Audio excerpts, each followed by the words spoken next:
अस्सलामुअलैकुम मेरे सभी लिसनर्स। आज मैं फिर से हाज़िर हूँ अपने चैनल उर्दू नावल्स अलाउड पर। नावल माही दौरान के साथ जिसके राइटर हैं सज्जल सईद, और ये इसकी छठी एपिसोड है। मैं नावल को कंटिन्यू करने से पहले आपको बताऊँ, नावल बहुत ज़बरदस्त, आला, टॉप पर, नंबर 1 बहुत अच्छा जा रहा है और मैं बहुत इन्जॉय कर रही हूँ नावल को।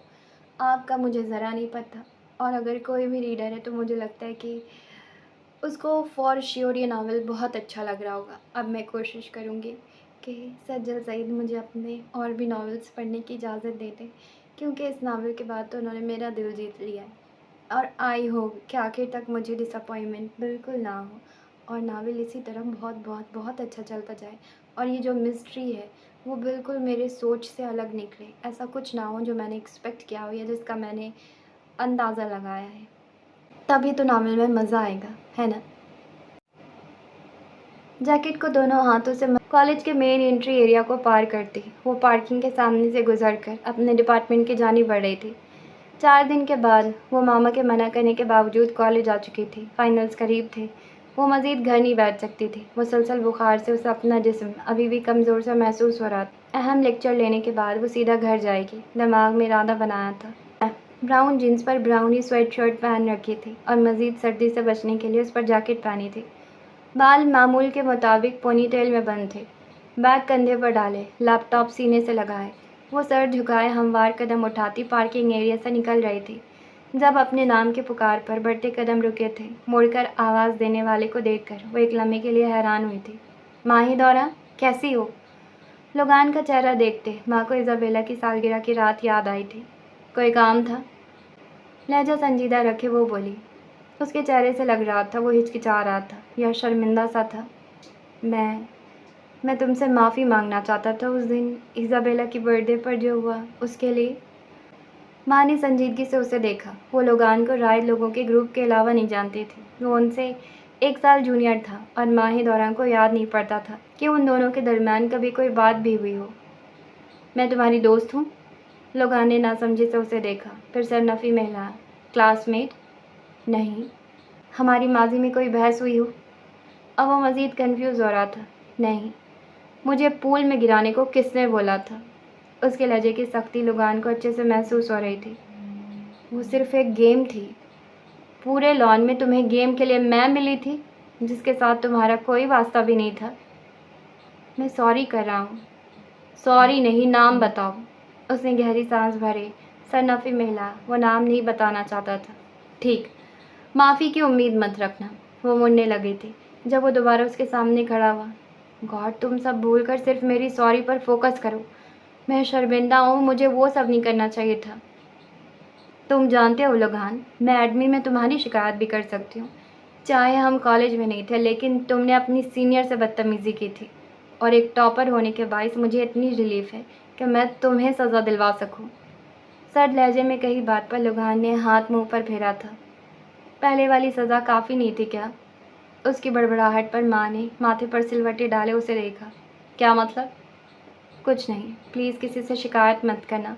मैं प्रॉमिस करता हूँ आज के बाद मैं तुम्हारे आसपास भी नज़र नहीं आऊँगा। बस मेरी सॉरी एक्सेप्ट कर लो। उसका लहजा इल्तिजाई हुआ था। माँ ने चंद सेकंड उसे देखा, फिर सरस बात में हिला दिया। अपनी फिजूल गेम्स खुद तक महदूद रखा करो। मैं खामोश हूँ तो खामोश ही रहने दो। उसकी बात पर सर हिलाता लोगान कंधे पर बैग ठीक करता मुखालिफ सिमत की जानिब बढ़ गया।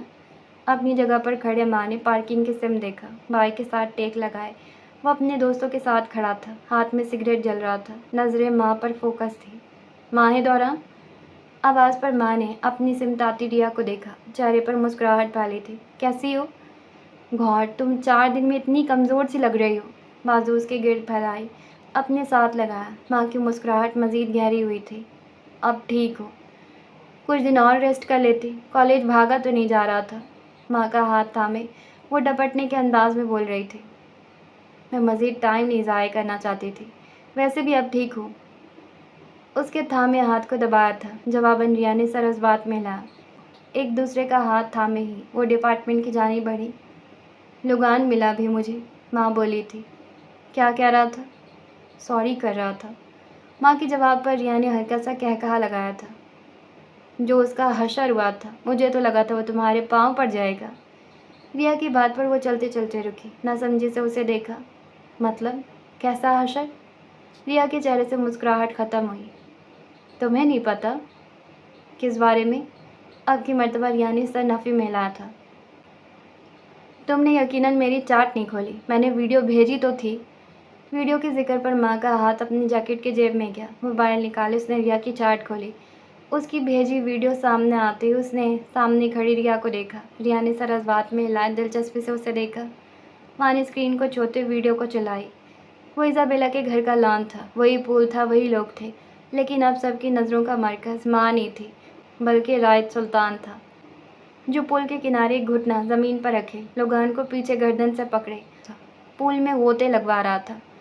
वो उसे कुछ कह भी रहा था, लेकिन दूर से वीडियो बनने के बाइस आवाज़ सुनाई देने से कासिर थी। एक गोता लगवाए, अभी वो 1 इंच भी ना ऊपर आता कि रायद उसका मुंह दोबारा पानी में घुसा देता। इज़ाबेला और फ्लोरा उसके नज़दीक खड़ी यकीनन उसे मना कर रही थी, लेकिन वो सुनने के मूड में बिल्कुल नहीं था। वीडियो बंद हो चुकी थी और वो मुंह खोले अभी स्क्रीन को देख रही थी। तो उस रात वो वापस इसीलिए गया था। वो इज़ाबेला के पास नहीं, लोगान को चांद सितारे दिखाने गया था। दिल में अजीब सी नरमाहट पैदा हुई थी। रायद उसकी पुश्त पर उसकी हिफाजत करने वाला था। इसके बाद क्या हुआ था? इज़ाबेला, फ्लोरा और उनके दोस्तों ने ज़बरदस्ती रायद को पीछे किया, वरना मुझे लग रहा था आज लोगान का अंतिम संस्कार पक्का है। रिया ने लुत्फ़अंदोज़ होते बताया था। फिर रायद उसके बाद 1 सेकंड भी वहाँ नहीं रुका और इज़ाबेला की बर्थडे पार्टी का एहतमाम बहुत अच्छे तरीके से हुआ। भाई मुझे तो बहुत मज़ा आया था। कंधे उचकाती वो हंसकर बोली। माँ ने सर-नफ़ी में हिलाया।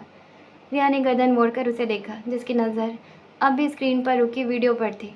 उसने लोगान से कहा कि अगर उसने तुमसे माफ़ी न मांगी तो अगली मर्तबा पानी से नहीं हाथों से उसके चेहरे का हशर करेगा, और अगर तुमने सॉरी एक्सेप्ट ना की तो वो पूरे कॉलेज के सामने उसके हाथों को बाजुओं से अलहदा कर देगा, जिन हाथों से उसने तुम्हें पूल में धक्का दिया था। माँ ने एक लंबी और गहरी सांस भरी थी। रायद और उसका जल्लादपन। माहिदौरा, तुम जो समझ रही हो ऐसा कुछ, फॉर गॉड सेक, तुम खुद बेवकूफ़ हो या मुझे बना रही हो। तुम देख नहीं रही वो पागलों की तरह उसे मारने के दम पर था, सिर्फ इसलिए कि उसने तुम्हें हर्ट किया था। तुम्हारी गैर मौजूदगी पर वो 3 सालों में पहली मर्तबा मुझसे मुखातिब हुआ है, महज तुम्हारा पूछने के लिए। माँ ने चंद लम्हे हैरत से उसकी जानिब देखा। वो रायद को कभी नहीं समझ पाएगी। अब ऐसा नहीं है, जो कुछ था कुछ सालों पहले ख़त्म हो गया। मैं नहीं मानती, वो भी नहीं मानती थी। क्लास लेट हो रही है। हल्की सी मुस्कुराहट चेहरे पर लाए उसने रिया को मज़ीद कुछ कहने से बाज रखा। उसका हाथ थामे क्लास की जानिब बढ़ गई। कहाँ जा रही हो माहिदौरा? हमारा लंच का प्लान था। अपने पीछे आमना की आवाज़ सुनती वो बैग कंधे पर ठीक करती मुड़ी। वो तीनों माथे पर बल डाले उसे देख रहे थे। एक ज़रूरी काम आ गया, प्लीज़ तुम लोग लंच कर लो, मैं कल पक्का ज्वाइन करूँगी। हल्की सी मुस्कुराहट के साथ माजरत की गई थी। हम साथ चले तुम्हारे? ज़की की बात पर उसने फ़ौरन सर नफ़ी में हिलाया। नहीं, उसकी ज़रूरत नहीं, कल मिलते हैं। ठीक है, अपना ख्याल रखना। रिया की बात पर सरस बात में लाते वो तीनों की जानिब मुस्कुराहट उछाले पार्किंग की जानिब बढ़ी। फ़ोन वाइब्रेट होने पर बैग कंधे से उतारे बगैर उसने रुख मोड़कर फ़ोन निकालना चाहा।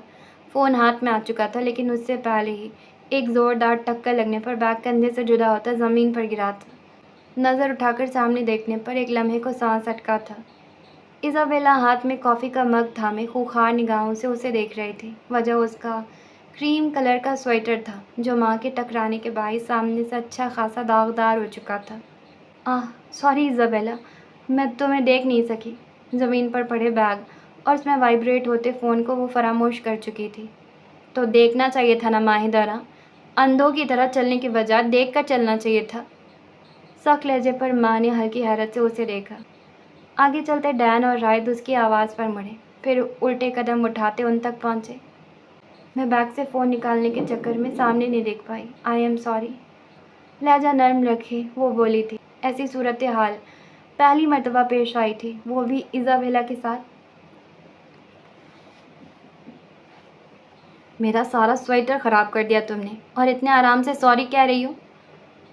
इट्स ओके, हो जाता है, अब बात को छोड़ दो। डैन एक कदम आगे बढ़ाए। इज़ाबेला की जानिब देखता बोला। अलबत्ता रायद एक तरफ खड़े उन्हें मुलाहिज़ा फरमा रहा था। कैसे छोड़ूं, मैं आज ही ये स्वेटर पहन कर आई थी और इसके अंधेपन की वजह से ख़राब हो गया। उसे उसका सफ़ेद रंग सुर्ख में तब्दील हो रहा था। माँ ने हैरत से उसके बदलते तेवर देखे। इस कदर गुस्से वाली बात नहीं थी, लेकिन यूँ महसूस हो रहा था जैसे वो माँ पर पहले से बिफरी बैठी हो। मैं सॉरी कर रही हूँ इज़ाबेला, मैंने जानबूझकर थोड़ी तुम्हारा स्वेटर ख़राब किया है। सीरियसली, मैं तुम्हें सामने से आता नहीं देख सकी। लहजा अब भी नर्म रखे हुए वो बोली थी। तुम्हारी सॉरी से मेरा स्वेटर ठीक नहीं होगा। मालूम भी है कितना कीमती है ये।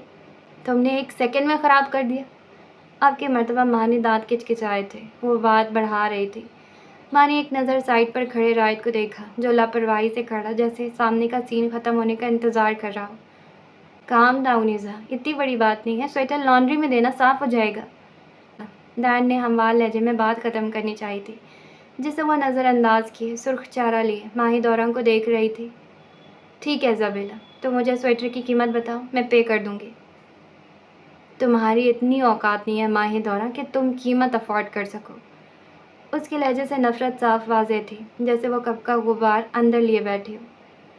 डैन और राइड ने आंखें छोटी की इज़ाबेला को देखा। फासला मिटाता राइड उनके नज़दीक आया ही था जब माँ ने इज़ाबेला के हाथ में पकड़ा कॉफ़ी का मग खींचा और बची हुई कॉफ़ी उसके पहले से दागशुदा स्वेटर पर फेंक दी। इज़ाबेला एक झटके से पीछे हटी थी। हैरत के मारे मुंह और आंखें वाह हुई थी। अगली मर्तबा मेरे साथ इस लहजे में बात की तो ये कॉफ़ी तुम्हारे स्वेटर के बजाय तुम्हारे सर पर उड़ेल दूंगी। मध्यम मगर सख्त लहजे में बात करती वो इज़ाबेला का गुस्से से सुर्ख चेहरा मज़ीद सुर्ख कर चुकी थी। तुम्हारी हिम्मत कैसे? पहली और आखिरी वार्निंग इज़ाबेला, मुझे सख्त बनने पर मजबूर मत करना। उसके साथ ही अपना बैग एक झटके से ज़मीन से पकड़ती वो एक भी नज़र उन पर डाले बगैर आगे बढ़ गई। अपनी जगह पर खड़े रायद ने दूर जाती माही दौरान को देखा, फिर बहुत आहिस्ता से उसके लबों के किनारे ऊपर को उठे थे। आंखों में एक तासुर पैदा हुआ था, फ़खरिया तासुर। राइड के बरक्स डैन ने अपनी हंसी रोकने की कोशिश नहीं की थी। एक ज़ोरदार कहका लगाने पर इज़ाबेला ने खूनी नज़रों से उसे देखा। अब तुम्हारा कीमती स्वेटर शायद लॉन्ड्री में भी ना साफ हो सके। शैतानी लहजे में बोलता वो इज़ाबेला की जानिब आंख दबाए कैफ़े की जानिब बढ़ गया। इज़ाबेला ने पैर पटकते वॉशरूम की राह ली थी जब राइड ने उसकी कलाई थामी करीबन अपने साथ घसीटा था। राइड, वो गुस्से से चीखी थी। खाली कॉरिडोर में उसका बाजू छोड़े राइड ने संजीदगी से उसे देखा। क्या था ये सब? तुम्हें नज़र नहीं आता उसने मेरा स्वेटर ख़राब कर दिया? भाड़ में गया स्वेटर। किस चीज़ का गुस्सा निकाल रही थी तुम माही दौरान पर? इज़ाबेला ने उसके सख्त लहजे पर आंखें छोटी किए उसे देखा। उसी चीज़ का गुस्सा जो तुम इस वक्त कर रहे हो। तुम्हें उसके अलावा कुछ दिखाई भी देता है रायन? कहने को तो तुम दोनों की दोस्ती ख़त्म हो चुकी है, लेकिन वो आज भी तुम्हारे दिमाग में अटकी हुई है। मेरी बर्थडे पर तुमने उसकी वजह से लोगान के साथ क्या किया था, याद है तुम्हें? और आज मेरा साथ देने के बजाय तुम मुझसे ही पूछ रहे हो मुझे किस बात का गुस्सा है? आवाज़ ऊंची हुई थी, चेहरा और आंखें गुस्से और जज्बात से सुर्ख पड़ा था। राय चुपचाप उसे सुन रहा था। तुम गलत थी, लोगान गलत था, और मैं गलती का साथ नहीं देता। हम गलत हैं, सिर्फ वो ठीक है, सिर्फ वो तुम्हें सही लगती है। कौन है वो राय? दोस्ती ख़त्म करने के बावजूद क्या है वो तुम्हारे लिए? आवाज़ मध्यम हुई थी। 2 कदम आगे बढ़ाए वो रायद के ऐन सामने खड़ी हुई। उसके सवाल पर रायद ने चंद लम्हे उसकी ग्रे आंखों में देखा, लेकिन ये आंखें भूरी आंखों की चमक के आगे कुछ नहीं थी। जो वो है वो कोई नहीं है। गहरी सांस भरकर जवाब देता वो रुका नहीं था। इज़ाबेला ने उसे दूर जाते देखा। वो बचपन से उसके साथ था, लेकिन वो उसके साथ नहीं था।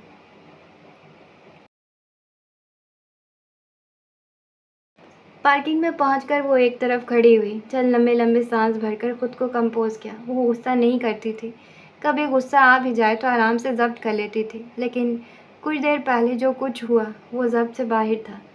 वो रायद और डैन के सामने उसकी इंसल्ट कर रही थी, जाने किस चीज़ का गुस्सा निकाल रही थी, लेकिन अब अगर उसे अपनी इज्जत का इतना सा भी ख्याल हो तो उसके सामने दोबारा खड़ी नहीं होगी, क्योंकि माहे दौरा कॉफ़ी के बजाय कुछ और ही उसे दे मारेगी। सर झटक कर वो बैग की स्टॉप पकड़ती पार्किंग के एक कोने में लगी सियाह कार की जानिब बढ़ी। हेलो, हमारे लहजे में कार के बोनेट से टेक लगाए नफूस को मुखातिब किया। हल्की सब्ज रंग की आंखें उठी थी और माही दौरान पर पड़ी थी। हाथ में पकड़ा मोबाइल जेब में डाले वो अपने पूरे कद के साथ खड़ा हुआ। माँ ने गर्दन उठाए उसे देखा। इस ज़मीन पर हर इंसान उससे लंबा था। दिल में सोचा था। माही दौरा मुराद आलम? बारौब गहरी आवाज़ में पूछा गया। माही दौरा ने सरस बात में हिलाया। रुमाल ली।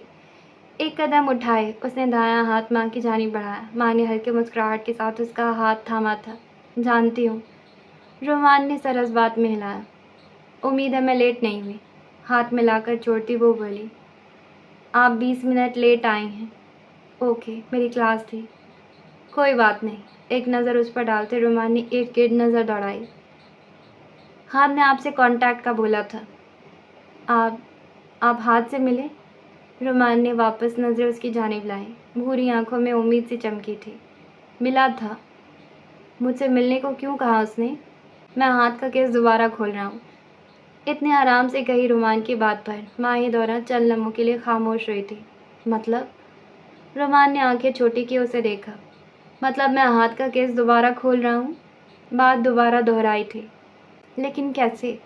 मेरा मतलब उसका केस 3 साल पहले का बंद हो चुका है। वो 3 साल से सज़ा काट रहा है। लहजे में हैरानगी थी। वो आप सबकी बेवकूफ़ी की वजह से सज़ा काट रहा है। माँ ने हैरत से उसे देखा। क्या कहना चाहते? मैं पार्किंग में कोई बात नहीं कर सकता। यहाँ काफ़ी शोर है। मेरे साथ चलो, मुझे हाथ के केस के बारे में डिस्कशन करनी है। कार की जानिब इशारा करता वो ड्राइविंग सीट की जानिब बढ़ा। माँ ने चंद सेकंड खड़े उसे देखा, फिर छोटे छोटे कदम उठाती दरवाज़ा खोलती गाड़ी में सवार हो गई। उसके बैठते ही रोमान ने गाड़ी स्टार्ट की, अपने रास्ते पर डाल ली। गेट से निकलकर गायब होने तक किसी की नज़रों ने मुसलसल उनकी गाड़ी का पीछा किया था। नीली आंखों में अजीब सी बेचैनी फैली थी। बैग पर हाथ की पकड़ सख्त हुई थी। ये कौन था? उसकी आवाज़ हद दर्जा संजीदा थी। कौन था? अपनी बाइक पर सवार होते डैन ने पूछा। वो लड़का कौन था डैन? इशारा सामने की जानिब किया, जहाँ कुछ देर पहले माही दौरा और रोमान खड़े थे। माही दौरा के साथ? माही दौरा के साथ। उसका नाम किसी और के साथ सुनते ही दिल पर अजीब सा वज़न पड़ा था। सरस बात में हिलाया। मुझे कैसे पता होगा सुल्तान? इतने सवालात के बाद उसके जवाब पर राय ने खूंखार नज़रों से उसे देखा। वो कॉलेज का नहीं था। डैन से ज़्यादा खुद को बताया था। जो भी था, तुम क्यों टेंशन ले रहे हो? हमारी गेम शुरू होने में थोड़ा टाइम रह गया है। भाड़ में गई गेम। एक झटके से बैग बाइक पर रखता वो हेलमेट पहनकर बाइक पर सवार हुआ। तुम कहीं नहीं जा रहे सुल्तान। डैन फौरन अपनी बाइक से उतरकर उसके सामने आया था। तुम मुझे नहीं बताओगे? वॉट एवर सुल्तान, लेकिन तुम इनके पीछे नहीं जाओगे। वो किसी अजनबी लड़के के साथ कैसे गाड़ी में बैठ कर जा सकती है? डैन ने सर नफ़ी में हिलाया। वो अपनी मर्जी से उसके साथ गई है। इसका मतलब उसे जानती होगी। तुम रास्ते से हट रहे हो या नहीं? नहीं। हाथ सीने पर बांधे डैन ने संजीदगी से उसे देखा। हेलमेट के पीछे से उसकी आंखों में उस वक्त तूफान उठता मालूम हो रहा था। गहरी सांस भरता वो उसके साथ खड़ा हुआ, हाथ उसके कंधे पर रखा। हम पता लगवा लेंगे, वो जो कोई भी था। पता चल जाएगा, लेकिन अभी पुरसुकून रहो। अभी कहीं मत जाओ, ये मामलात ख़राब कर सकते हैं। गर्दन मोड़े राइड ने डैन को देखा। चंद लम्हे गुजरे थे, फिर गहरी सांस के साथ उसने कंधे ढीले छोड़ दिए। डैन उसका कंधा थपथपाए अपनी बाइक की जानिब आया। तुम लोगों का तो जाने क्या बने, लेकिन एक दिन मैं ज़रूर मारा जाऊंगा दरमियान में। मैं तुम्हें सुन रहा हूँ। उसकी बड़बड़ाहट पर राइड सर्द लहजे में बोला। बहुत शुक्रिया सुल्तान, बस मुझे समझ भी लो अब। तपते लहजे में कही बात पर राइड ने आंखें छोटी की उसे देखा। बाइक स्टार्ट की, वो एक साथ पार्किंग से निकल गए। जैकेट को दोनों हाथों से मजबूती से थामे वो सड़क के किनारे हमवार कदम उठाने के बावजूद हल्की सी लड़खड़ा रही थी। सरता पा गीला होने के बायस उसके होठ अब हल्के नीले पड़ चुके थे। आंखों से पानी कभी बह निकलता तो कभी वो बहने से पहले वापस उंडेल देती थी। 3 साल से वो सिराब के पीछे भाग रही थी, उस रिश्ते को जिंदा रखने की कोशिश कर रही थी जो कब का तोड़ा जा चुका था। मूव ऑन करना क्या होता है माही दौरा नहीं जानती थी, क्योंकि उसने कभी कोशिश ही नहीं की थी। वो रायत के पीछे जाना छोड़ भी दे तो वो रायत को कभी भूल नहीं पाएगी। वो रायत की जगह किसी को नहीं दे सकेगी। ये ख्याल ही सीने पर फर्जन जैसा था। उसने राइड सुल्तान से मोहब्बत की थी, अभी से नहीं बचपन से, जब उसे प्यार मोहब्बत का मतलब भी मालूम नहीं था। वो राइड की दी रिंग उतार भी दे तो उसका निशान नहीं ख़त्म कर पाएगी। किस्सा मुख्तसर, वो राइड के ख्याल को भी दिल से नहीं निकाल सकती थी। कुजा के सारे का सारा राइड कैसे निकाल देते, और यही चीज़ें तकलीफ़दा थी। एक सफ़ेद कार उसके बिल्कुल नज़दीक से गुजरती, कुछ आगे जाकर रुक गई, फिर वापस चलती उसके साथ खड़ी हुई। गाड़ी नज़दीक खड़ी होने पर माँ कुछ कदम पीछे हटी थी। नासमझी से सियाह शीशों को देखा। पिछली सीट का शीशा नीचे हुआ। मिसेस सुल्तान ने हल्का सा सर बाहर निकाले, हल्की हैरत के साथ उसे सरतापा देखा। कहाँ जा रही हो इस वक्त माँ? नर्म और खूबसूरत सा लहजा, ये वाहिद सुल्तान थे जिनका लहजा, रवैया उसकी जानिब रत्ती बराबर भी तब्दील ना हुआ था। गो के वो कम ही आमने सामने होते थे, लेकिन वह हमेशा साबित करती थी कि वो एक पुरवकार औरत है। घर जा रही हूँ। सर्दी के बाइस आवाज़ कांपी थी। अंदर आ जाओ। उनकी दावत पर वो चंद सेकंड रुकी, फिर सरनफी में हिलाए एक कदम पीछे हटे। मैं चली जाऊँगी, आपका शुक्रिया। गाड़ी में बैठो बच्चे, ठंड से बीमार पड़ जाओगी। अब की मर्तबा उनका लहजा हल्का सा सख्त हुआ था, जैसे माँ अपने बच्चों को नरमी से डपट रही हो। माँ के गले में आंसू का गोला अटका था, आंसू आंखों में जलने लगे थे। आगे सरकते रोज़ी ने गाड़ी का दरवाज़ा उसके लिए वार किया। मेरे कपड़े बिल्कुल भीगे हुए हैं, गाड़ी ख़राब हो जाएगी। गाड़ी अहम नहीं है। उनकी बात पर वो एक लम्हे के लिए रुकी, फिर ज़रा सा हिचकिचाते दरवाज़ा मुकम्मल वार करती गाड़ी में सवार हो गई। हीटिंग सिस्टम ऑन होने के बायस कार में सवार होते ही यकगोना सुकून महसूस हुआ था। इज़ाबेला के घर से आ रही हो? माँ ने सर हिलाया। रोज़ी ने कंधों पर पड़ी जैकेट को बगौर देखा। बारिश तो कहीं नहीं है। उनकी बात पर माँ ने गर्दन मोड़कर नासमझी से उन्हें देखा। इतना भीग कैसे गई? ओह, उसके कपड़े। मेरा पाँव फिसल गया और मैं पूल में गिर गई। हल्की आवाज़ में बोलने पर रोज़ी ने सर अज़बात में हिलाया, हाथ बढ़ाकर उसके कंधे पर रखे, हल्का सा जैकेट के ऊपर फेरा। ये रायत की है। लम्हे भर को वो स्टिल हुई थी। सवाल नहीं था, बताया गया था। यकीनी बात है, माँ है वो उसकी। जी, यकलफ्ज़ी जवाब। वो खुद नहीं आया? पूछना चाहा था कि वो खुद तुम्हें छोड़ने क्यों नहीं आया, इस हालत में अकेला क्यों छोड़ दिया? वापस चला गया था। नज़रें गोद में धरे हाथों पर थी, जिनमें हल्की लर्जिश थी। रोज़ी ने सर झुकाए बैठी माँ को बगौर देखा। वो बड़ी हो चुकी थी, महज जिस्मानी नहीं, वो अपनी उम्र से कई साल बड़ी हो गई थी। बचपन वाली शरारती कह लगाती माँ अब कहीं छिप गई थी। कंधे पर धरा हाथ उठाकर उसके बाल पर रखा। माँ ने रुख मोड़कर उन्हें देखा। आंसू आंखों में ही हिलकोरे ले रहे थे। तुम बहुत बहादुर हो, एक मजबूत लड़की। और बहादुर लड़कियां ऐसे सर झुकाकर हार नहीं मानती। सर उठाओ और हर हालात का मुकाबला करो। पुराना वक्त वापस न सही, नया वक्त उससे भी अच्छा होगा। हल्की सी मुस्कुराहट और नर्म लहजे में उनकी नसीहत पर माँ ने गाल पर धरा उनका हाथ अपने सर हाथों में थामा। आपको मुझसे नफरत नहीं होती? रोज़ी ने उसके सवाल पर सर नफ़ी में हिलाया। बेटियां तो सांझी होती हैं, बेटियों से भला कौन नफरत कर सकता है? मेरे लिए तुम और नूरे अब भी मेरी रीम जैसी हो। उनकी नीली आंखें नर्म थी, जैसे ठहरा हुआ समुंदर का पुरसुकून सा पानी। आंसू आंखों से निकलते गाल पर बहे थे, जिन्हें रोज़ी ने साफ किया। आप बहुत अच्छी हैं। वो सिर्फ इतना ही कह पाई थी। आंखें चाहे माँ पर थी, लेकिन रायत का दिल अपने बाप जैसा सख्त था, ज़िद्दी और अना का पक्का। रोते नहीं हैं, इतनी प्यारी आंखें सिर्फ मुस्कुराते हुए अच्छी लगती हैं। आंसू के दरमियान ही वो उनकी बात पर सरस बात में हिलाती हल्का सा मुस्कुरा दी। अतराफ में देखने से पता चला कि गाड़ी उसके घर के सामने रुकी हुई थी। बातों के दौरान वो गौर ही नहीं कर पाई। बहुत शुक्रिया मिसेस सुल्तान। सर को खम करती वो दरवाज़ा खोलती उनकी आवाज़ पर रुकी। रोज़ी आंटी ज़्यादा बेहतर है। गर्दन मोड़ उनकी आंखों में देखती वो सरस बात में हिला गई। गाड़ी से उतरकर वो हल्का सा हाथ हिलाए, गेट खोलकर घर की जानिब बढ़ी। लाउंज मुकम्मल खामोश था। मामा यकीनन सो चुकी थी। नूरी अगर जाग भी रही थी तो अपने कमरे में थी। सीढ़ियाँ चढ़ती वो कमरे की तरफ बढ़ी, जैकेट उतारकर बेड पर रखी। अलमारी से नाइट सूट उतारकर वॉशरूम की जानिब बढ़ती। एक ज़ोरदार छींक आई थी, एक के बाद दूसरी और फिर तीसरी। सर्दी अपना काम दिखा चुकी थी। पार्क लेन से सेंट्रल लंदन जाने वाली सड़क के किनारे पार्क लेन से सेंट्रल लंदन जाने वाली सड़क के किनारे बाइक खड़ी की वो बाइक के सामने पंजों पर बैठी थी, जो चलते चलते अचानक से रुक गई थी और अब स्टार्ट न होने की कसम खा रखी थी।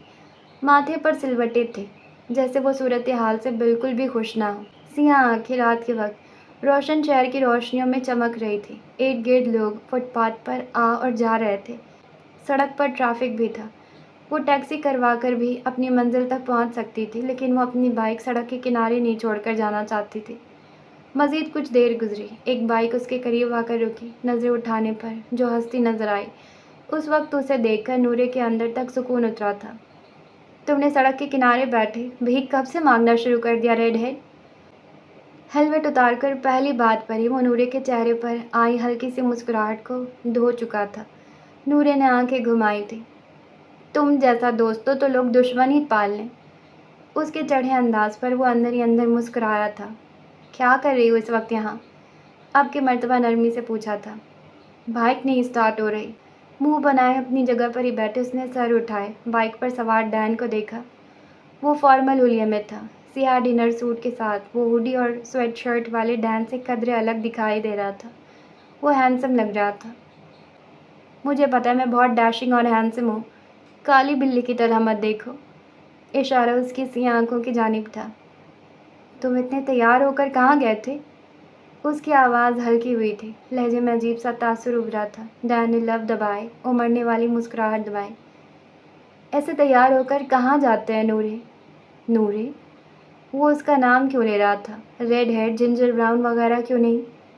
घुटनों पर वजन डालती वो अपने पूरे कद पर खड़ी हुई। कुछ लम्हे पहले का सुकून चेहरे से गायब था। अब वहाँ उलझन थी, बेचैनी थी। डैन ने बगौर उसके बदलते तासुरात देखे।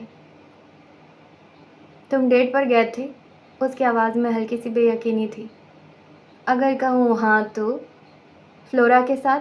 डैन ने उमड़ने वाला कहकहा मुश्किल गले में ही दबाया था। वो फ्लोरा को हर बात में लाना नहीं छोड़ सकती थी।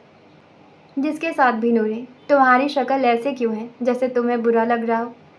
जवाबन नूरे ने हाथ मुंह पर फेरा। मुझे कोई फ़र्क नहीं पड़ता। सर्द लहजे में जवाब देती वो खड़े खड़े ही बाइक स्टार्ट करने की कोशिश करने लगी।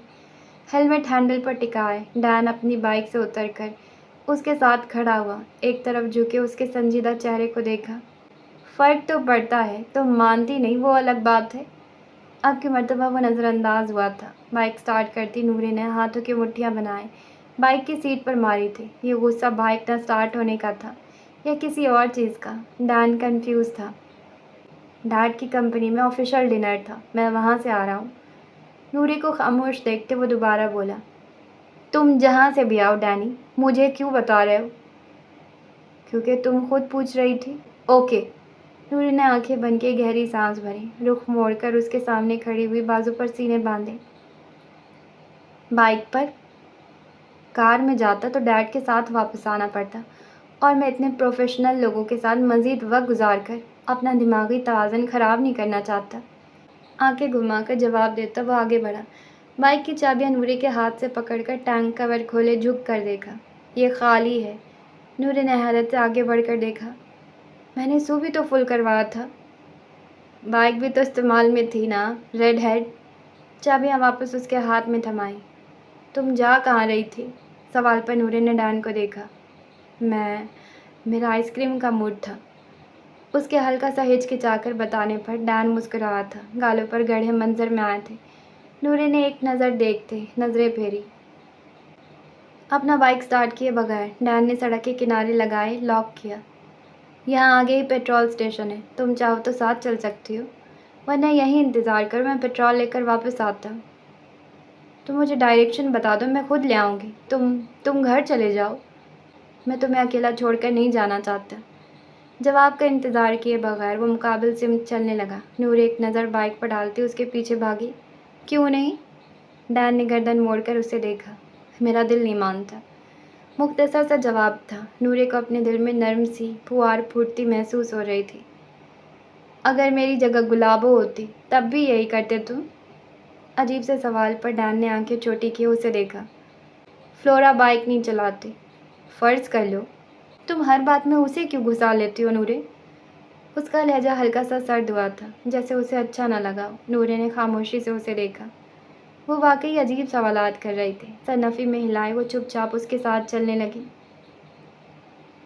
मेरे लिए सब दोस्त बराबर हैं, लेकिन उसे बराबरी नहीं चाहिए थी। वो उसके बाकी दोस्तों के साथ बराबरी नहीं चाहती थी। सर महज जज्बात में हिलाए वो खामोशी से चलती रही। स्टेशन से पेट्रोल की कैन लेने के बाद वो वापसी के लिए मुड़े। डैन ने एक नज़र उसके संजीदा चेहरे को देखा, फिर गर्दन घुमाए कैंटीन को उल्टे कदम उठाता वो कैंटीन की जानिब भागा। नूरे ने हैरत से उसे भागते देखा। कदम बढ़ाने के बजाय वो अपनी जगह पर खड़ी कैंटीन के दरवाजे को देखती रही। चंद लम्हों के बाद वो दरवाजे से नमूदार हुआ। एक हाथ में पेट्रोल कैन और दूसरे में आइसक्रीम थी। नूरे ने हल्का मुंह वाह किया आइसक्रीम और फिर उसके करीब आते डैन को देखा। आइसक्रीम वाला हाथ उसके सामने बढ़ाया। चेहरे पर हल्की सी मुस्कुराहट भी थी। तुम्हारा आइसक्रीम का मूड था? याद करवाया। कुछ देर पहले वाली फुहार फिर से फूटना शुरू हुई थी। हाथ बढ़ाए आइसक्रीम डैन के हाथ से पकड़ी। Thank you Danny. Any time red head. मैं तुम्हें पे करूँगी, कैन और आइसक्रीम दोनों के लिए। जवाबन डैन ने माथे पर बल डाले आइसक्रीम का कवर हटाती नूरे को देखा। उन पैसों से अपने लिए थोड़ी अक्ल खरीद लेना। अक्ल पैसों से मिलती तो तुम अभी तक अक्ल से पैदल न होते। उसके जवाब पर डैन एक सेकंड रुका, फिर सर पीछे गिराए हंस दिया। नूरे ने अपनी जानिब गाल पर उसका गहरा गड्ढा देखा। तुम्हें कैसे पता चला मुझे मिंट चॉकलेट पसंद है? वो हल्की हैरानी से पूछ रही थी। मुझे नहीं पता, मैं तो अपना फेवरेट ले आया था। कहीं तो हम मुत्तफिक हुए। आइसक्रीम खाती वो बड़बड़ाई थी। डैन ने सर नफ़ी में हिलाए मुस्कुराहट दबाई। हाथ बढ़ाए आइसक्रीम उसके सामने की। तुम भी खाओ। मैं फुल हूँ। डिनर जितना बोरिंग था, मैंने सिर्फ खाने पर ही ध्यान दिया था। तुम्हें ये सब अभी बोरिंग लगता है। मज़ीद कुछ सालों में तुम भी उसी सर्कल में शामिल हो जाओगे। डैन ने सर इस बात में हिलाया। मैं अपने बिजनेस में भी कोई दिलचस्पी ढूंढ लूँगा। अपने बाइक तक पहुंचकर उसने नूरे की बाइक का टैंक कवर हटाते उसे फुल किया। कैन एक जानिब लगे ट्रैश बिन में फेंका। वो वापस आया। नूरे आइसक्रीम ख़त्म कर चुकी थी। रेस लगाओगे? हेलमेट सर पर रखने से पहले पूछा। मेरे बाइक तुमसे 3 कदम पीछे रहेगी। सीधे तरीके से घर की तरफ चलो। तुम्हें डर है ना कि कहीं तुम मुझसे हार न जाओ? सवाल पर डैन ने उसे घूर कर देखा। जवाबन आंखें घुमाए नूरे ने हेलमेट सर पर रखे बाइक स्टार्ट की। गर्दन मोड़कर डैन की जानिब देखा, जो उसके चलने का इंतज़ार कर रहा था। हल्की सी मुस्कुराहट डैन के होठों पर फैली थी, जो हेलमेट के बाइस नूरे से मख्फी रह गई थी। मैं तुमसे जीतना नहीं चाहता, सरगोशी की थी। हाय, कितना रोमांटिक था। बैग कंधे पर लापरवाही से डाले वो क्लास से निकला। चेहरे पर इस तरह सा था, बेचैनी सी थी। एक नज़र इर्द गिर्द डाले उसने कॉरिडोर के बाईं जानिब कदम बढ़ाए। सुल्तान?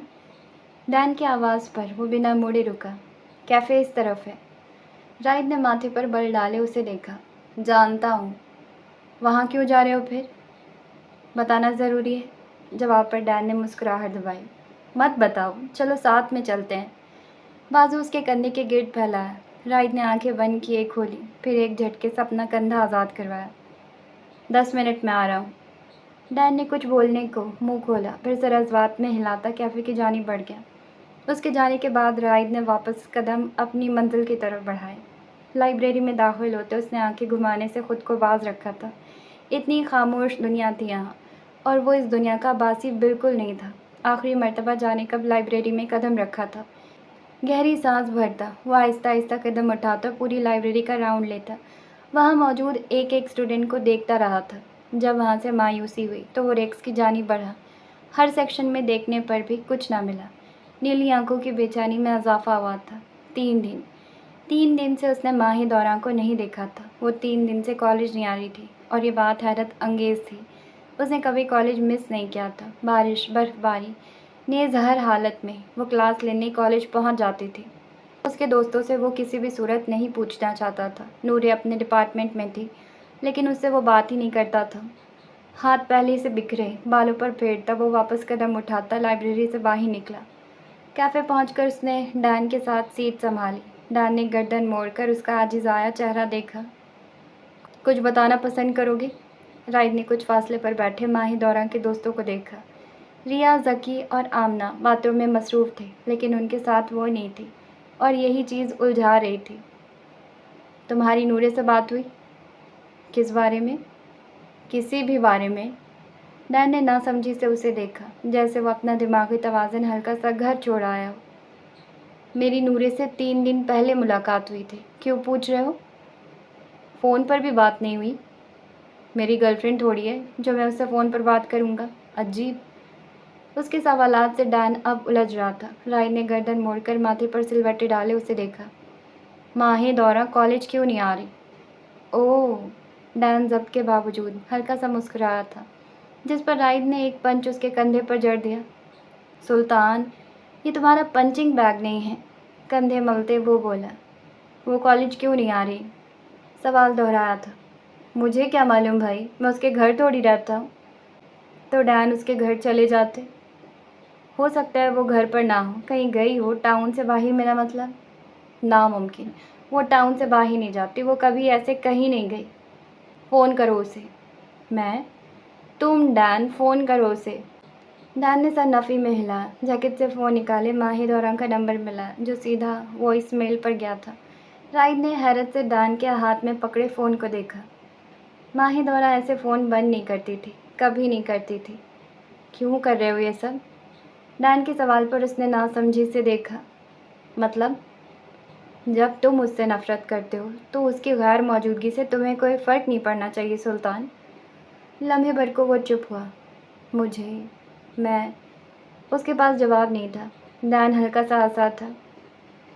मैं तुम्हें जवाब देने का पाबंद नहीं हूँ डैन। कोई जवाब न पाकर आखिर वो सर झटक कर यही बोल पाया था। अब की मर्तबा डैन ने सर पीछे गिराए कहका लगाया, जाओ फिर खुद पता लगाओ कहाँ है तुम्हारी मून। लापरवाही से कहता, वो कॉफ़ी का मग मुंह से लगा गया।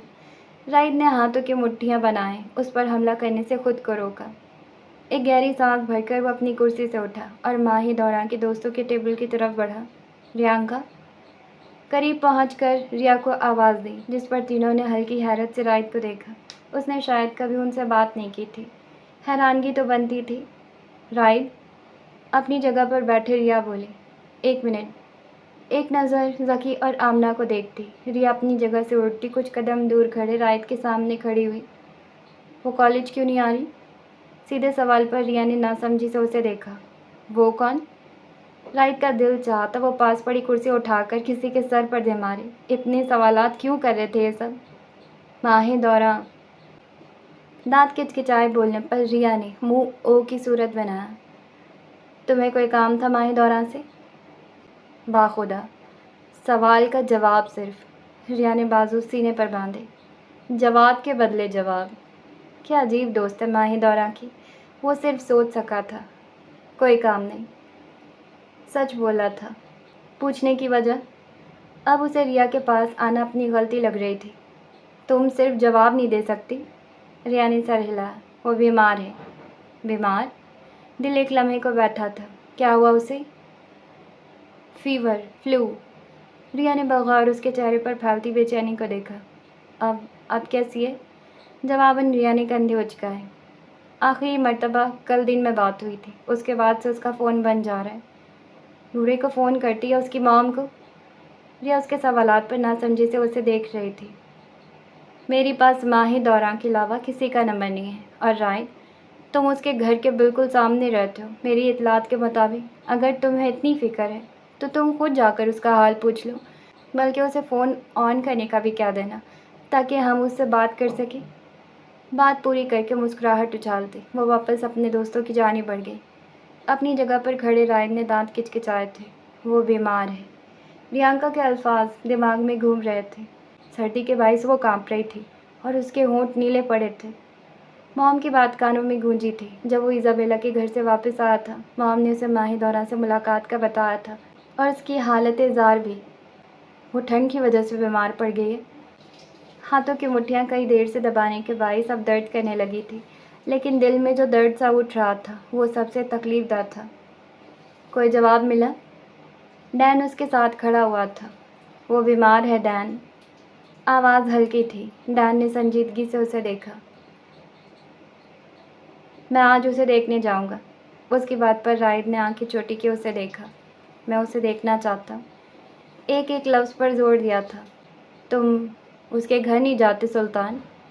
याद दहानी करवाई। राइड ने कदम कैफ़े से बाहर की जानी बढ़ाए, उसे देखने के लिए कुछ भी। बेल दे भी चुको अब डैन। स्पीकर से राइड की सर्द आवाज़ पर डैन ने माथे पर बल डाले, गर्दन मोड़कर सड़क के किनारे खड़े राइड को देखा। अगर उसकी मॉम ने खोल दिया दरवाज़ा, तो वही करना जो नूरे के दरवाज़ा खोलने पर प्लान किया था। गॉड, मैं नूरे की मॉम से फ्लर्ट नहीं कर सकता। झुरझुरी सी ली थी। राइड ने हाथ का पंच बनाए उसकी जानिब हवा में उछाला। 2 मिनट में तुमने रास्ता साफ किया हो डैन, वरना मैं तुम्हारी शक्ल कॉलेज जाने वाली नहीं छोड़ूंगा। तुमने अगर मुझसे प्यार से बात ना की तो मैं दरवाज़ा छोड़ कर जा रहा हूँ। करते रहो अपने काम खुद। डैन का बच्चों जैसा मुंह बनाने पर राइड का पारा अब जवाब दे रहा था। गहरी सांस भरा गया। डैन, मेरे जिगर, आज ही रास्ता साफ करवा दो। प्लीज़ भी बोलो। अब वो नखरों में पड़ रहा था। Please Dan. दांत किचकिचाए थे। ये काम हो जाए, फिर डैन का मुंह, बल्कि नहीं, पूरा डैन होगा राइड के पंचिंग ग्लव्स। कॉल बंद किए बगैर डैन ने फ़ोन कान से उतारा और बेल दे डाली। चंद लम्हे किसी आहट को महसूस न करते उसने फिर से बेल बजाई। अब की मर्तबा किसी के कदमों की आवाज़ सुनाई दी और अगले ही लम्हे दरवाज़ा हल्का सा वाह हुआ। जिंजर बालों की हल्की सी झलक पर डैन के होठ खुद ब खुद मुस्कुराहट में डले थे। तुम इस वक्त यहाँ क्या कर रहे हो डैनी? दरवाज़ा मुकम्मल खोले नूरे ने सामने खड़े डैन को देखते हैरत से पूछा। क्या मैं नहीं आ सकता? आ सकते हो, लेकिन तुम कभी इस वक्त अचानक नहीं आए। वो भी ठीक कह रही थी। मैं माही दौरा को देखने आया था। उसकी दोस्त से पता चला कि वो बीमार है। वो सो रही है। परफेक्ट, डैन और राइट ने एक साथ सोचा था। ओ ठीक। नूरे माथे पर हल्के से बल डाले उसे देख रही थी, जो बिना हिले वहीं खड़ा था। क्या तुम हर आने वाले को ऐसे ही दरवाजे पर रोक लेती हो? डैन ने उसकी सियाह आंखों में देखते पूछा। तुम माँ को देखने आए थे और वो सो रही है, अब अंदर जाने का क्या मकसद? ओके ठीक। सड़क के किनारे खड़े राइड एक टांग से दूसरी टांग पर वजन शिफ्ट किए खड़ा हुआ। तो मुझे इनवाइट ही कर लो रेड हेड। कॉफ़ी का ही पूछ लो। किस कदर गैर मेहमान नवाज हो। पहली बात तो मेहमान नहीं हूँ। दूसरी बात, मुझे कॉफ़ी नहीं बनानी आती। दूसरी बात पर आवाज़ ज़रा हल्की हुई थी। डैन ने आंखें खोले सामने खड़ी लड़की को देखा। तुम्हें कॉफ़ी नहीं बनानी आती? नहीं, मतलब हाँ, थोड़ी बहुत, मतलब बहुत अच्छी नहीं। उसके जवाब पर डैन ने अपनी हंसी दबाई थी। ठीक है चलो, मैं तुम्हें कॉफ़ी बनाना सिखाता हूँ। एक कदम दरवाजे से अंदर रखा। नूरे बेसाख्ता पीछे हटी थी। मुझे नहीं सीखनी डैनी।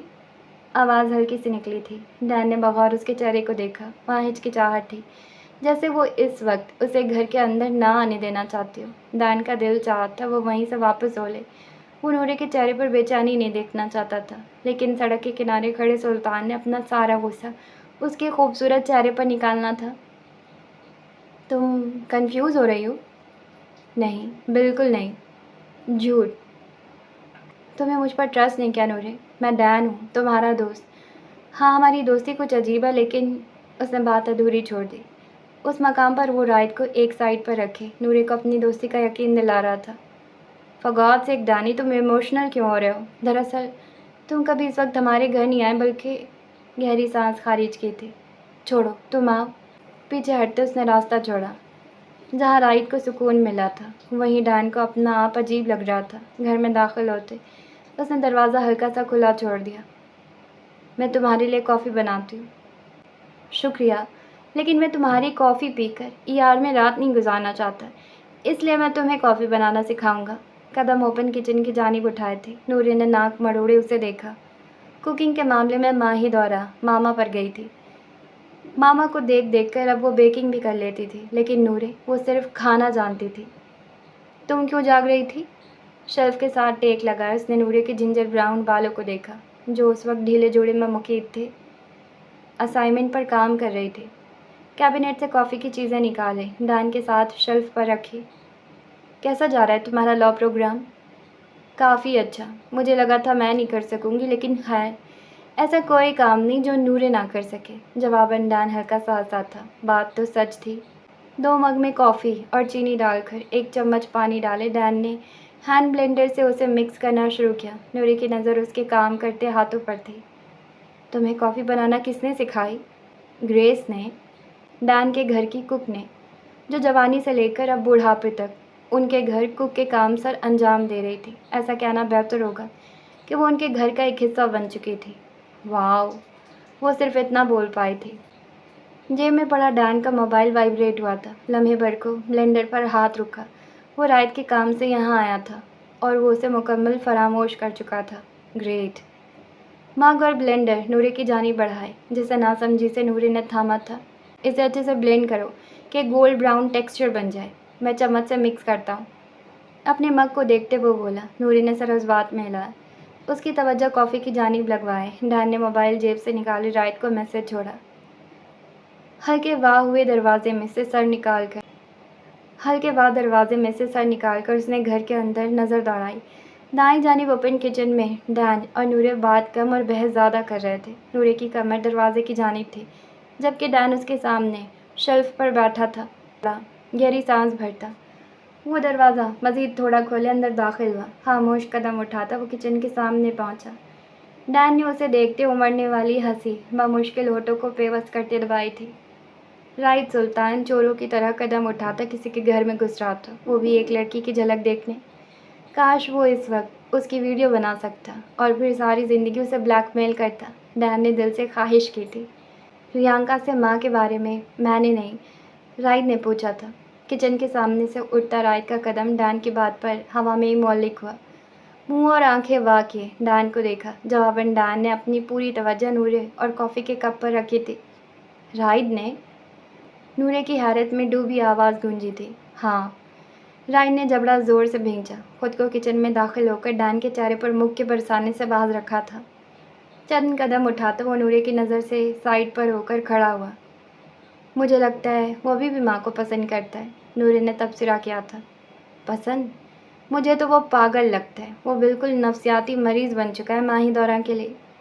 उसके लहजे में छुपी शैतानी राइट बखूबी महसूस कर सकता था।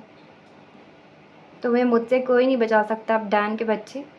राइट ने डैन की खातिर तवाज़ो का मेंटली नोट बनाया था। वो तो बचपन से पागल है, नीली आंखों वाला जिन। डैन का कहका बुलंद हुआ था, जबकि राइट ने घूर कर नूरे के जिंजर ब्राउन बालों के जूड़े को देखा।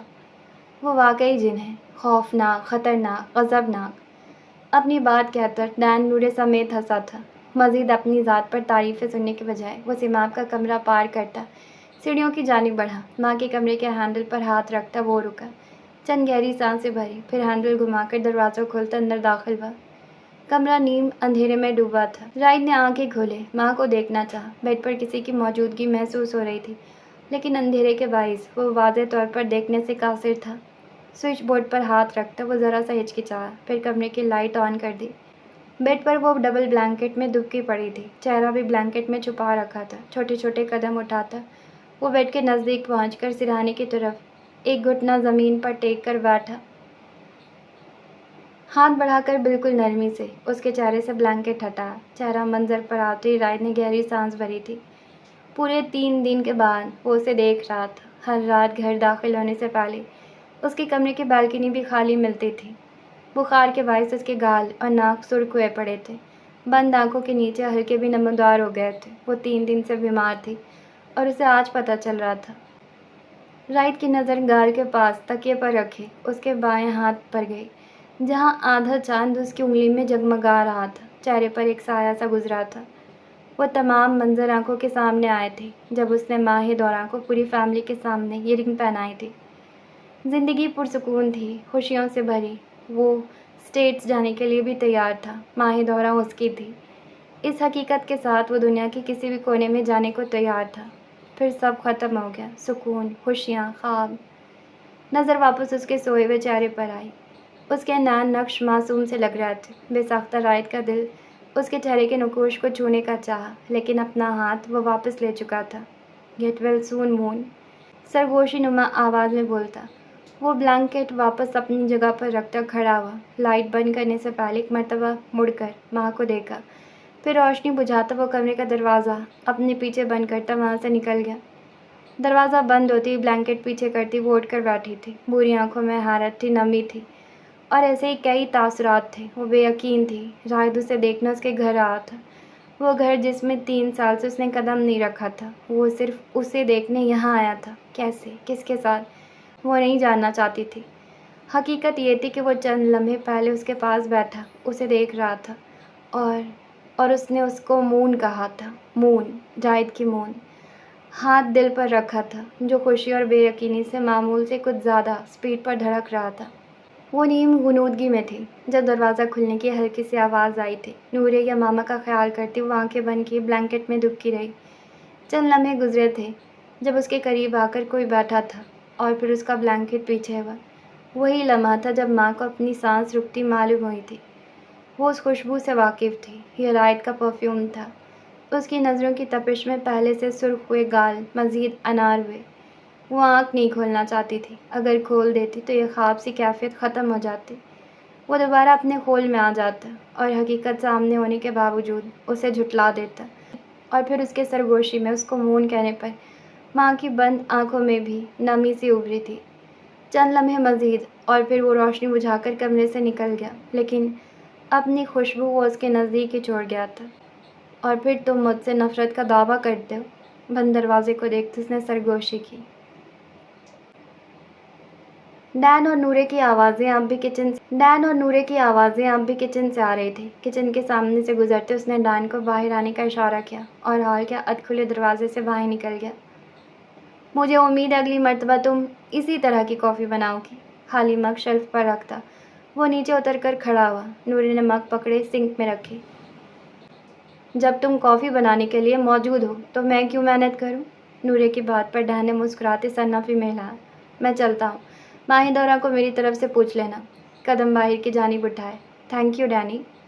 हल्की आवाज़ पर वो मुड़ा। नूरे के चेहरे पर तासुरात से उभरे, उदासी के तासुरात। डैन ने मुकम्मल रुख उसकी जानिब मोड़ा। किस लिए?